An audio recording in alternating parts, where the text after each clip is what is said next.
May isang guro na nagngangalang Ginang Anderson.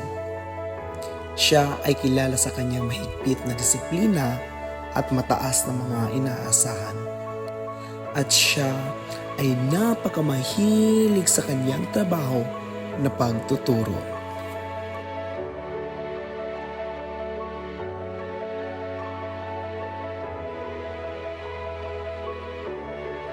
Simula pagkabata, pangarap na niyang maging guro dahil gusto niyang magturo sa mga estudyante.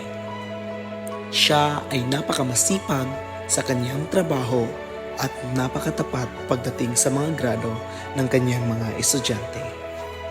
Habang naglalakad siya papunta sa kanyang silid-aralan, hindi niya alam na nag-aaway na pala ang kanyang mga estudyante. Dahil sa mga kalokohan at sa maliliit na bagay. Sila ay nagtuturuan, nagtutulukan, o kahit na sinasaktan ang isa't isa. At pagdating niya sa kanyang silid-aralan, nakita niya ang kanyang mga estudyante na nagkakagulo at nagkakasakitan. Nagalit siya sa kanyang nakita sa kanyang mga estudyante. Pinagsabihan niya ito dahil sa nangyari. Pero, subalit na pumani siya sa isa sa kanyang mga estudyante o naging one-sided siya, tinuruan niya ang kanyang mga estudyante na hindi maganda ang pananakit sa isa't isa.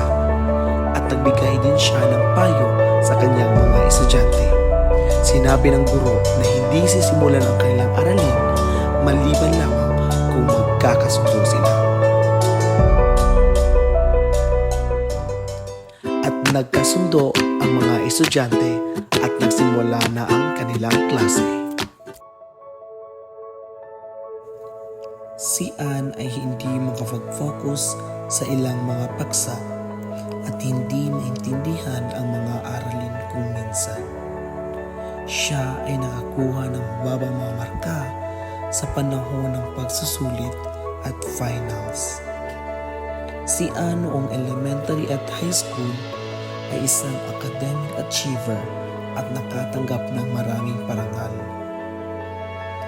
Pagkatapos ng kanilang finals, lahat ng academic achievers na makakatanggap ng mga parangal sa araw ng pagkilala ay ipinupost ito sa bulletin board. Ngunit si Ann ay nabigo. Nilapitan niya ang kanyang ina at sinabi sa kanya na nabigo itong maging achiever o kahit man lang makatanggap ng award. At ang ina ni Ann ay pumunta sa paaralan upang kausapin ang guro ni Ann.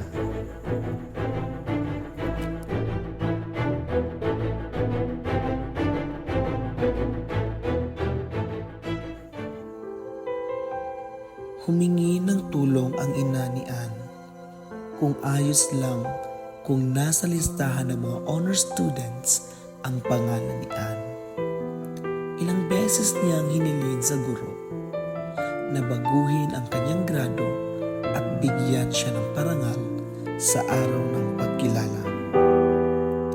At biglang nag-alok ng pera ang ina ni Ann sa guro para lang mailagay ang kanyang pangalan sa listahan ng mga academic achievers na tatanggap ng mga parangal. Ngunit ipinakita sa kanya ng guro ang pagiging professional at masigasig sa kanyang trabaho. Ipinaliwanag niya ng husto sa ina ni Ann na hindi ito ang solusyon sa problema at labag din ito sa tuntunin ng Departamento ng Edukasyon. Bilang isang guro, kailangan niyang maging huwaran para sa mga mag-aaral at hindi tatanggapin ng guro ang alok ng ina ni Ann.